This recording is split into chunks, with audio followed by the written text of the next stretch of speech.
perfect square. Well, how do we get a perfect square? In order to get a perfect square, you have to multiply a number times itself. So an example of a perfect square would be 1, because when I multiply 1 times 1, it's 1. Another perfect square would be 4, because when I multiply 2 times 2, it gives me 4. Another one would be 9. 3 times 3 gives us 9. Then 16. And the way we get 16 is 4 times 4. And they continue. Difference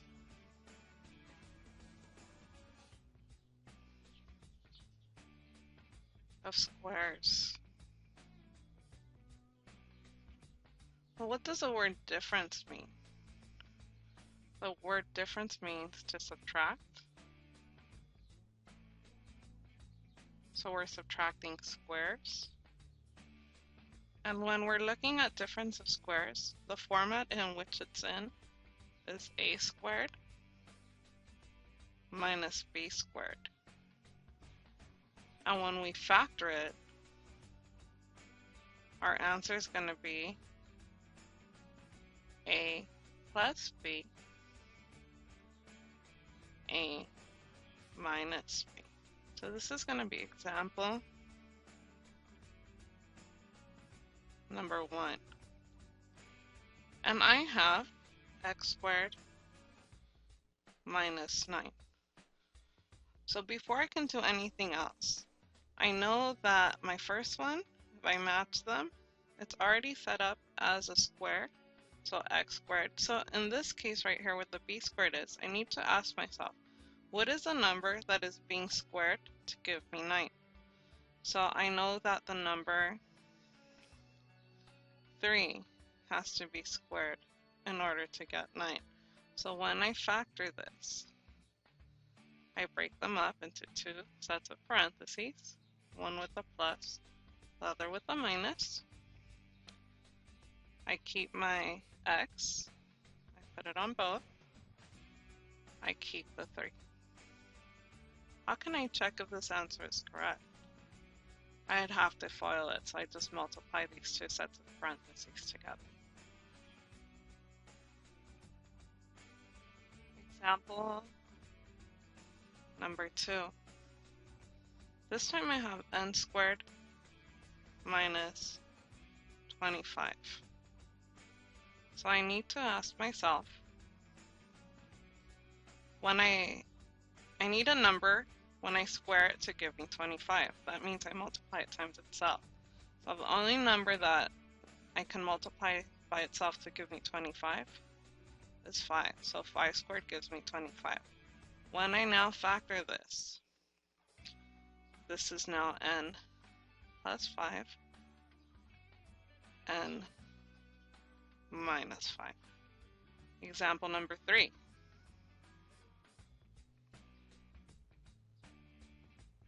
I have negative 49 y squared plus 36 x squared. Well, I know that the form of the difference of squares is a squared minus b squared. So the minus sign is the second term. So what I can do with this negative 49 squared plus 36x squared is rewrite them.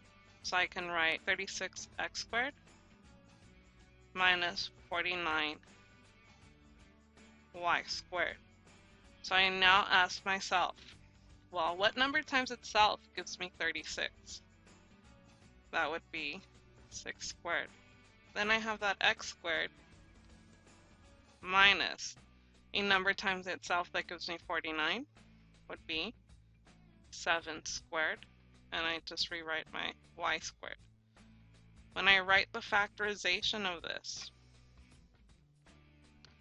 I know that there's a plus in one of the sets of parentheses, a minus in the other one. So I keep my 6x and 7y. So the factorization is 6x plus 7y times 6x minus 7y.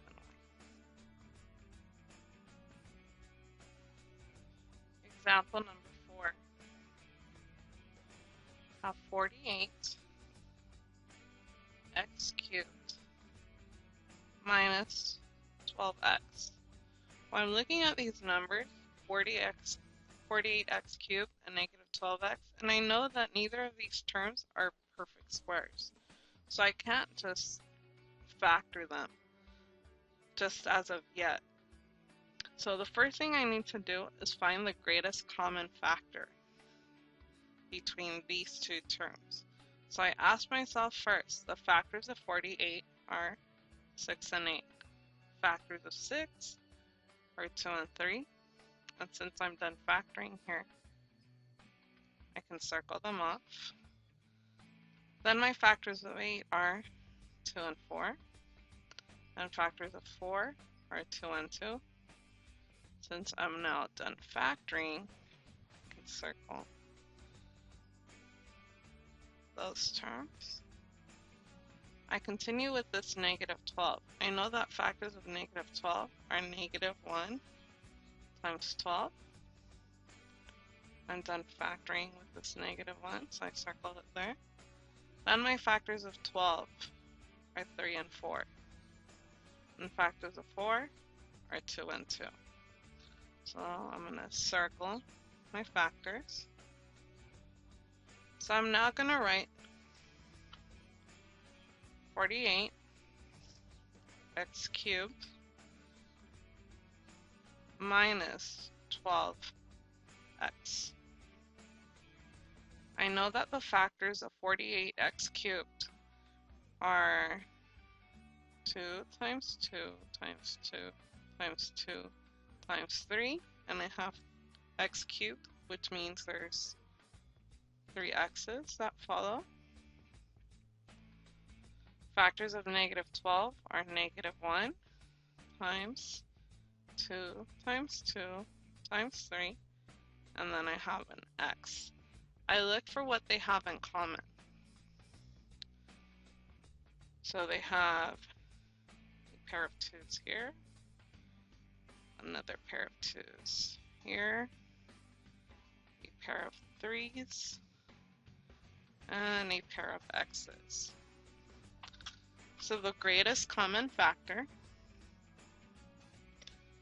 is 2 times 2 times 3 times x, which is 2 times 2 is 4, times 3 is 12x, which means that I can factor out a 12x.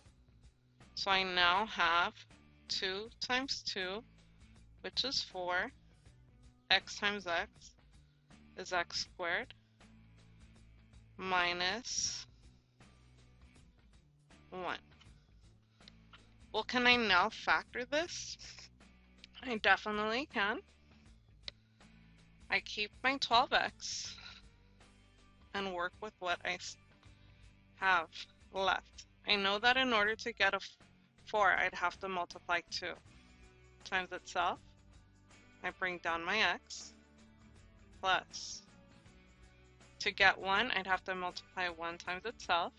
So then I just rewrite this, 2x and 1, and I put a minus sign.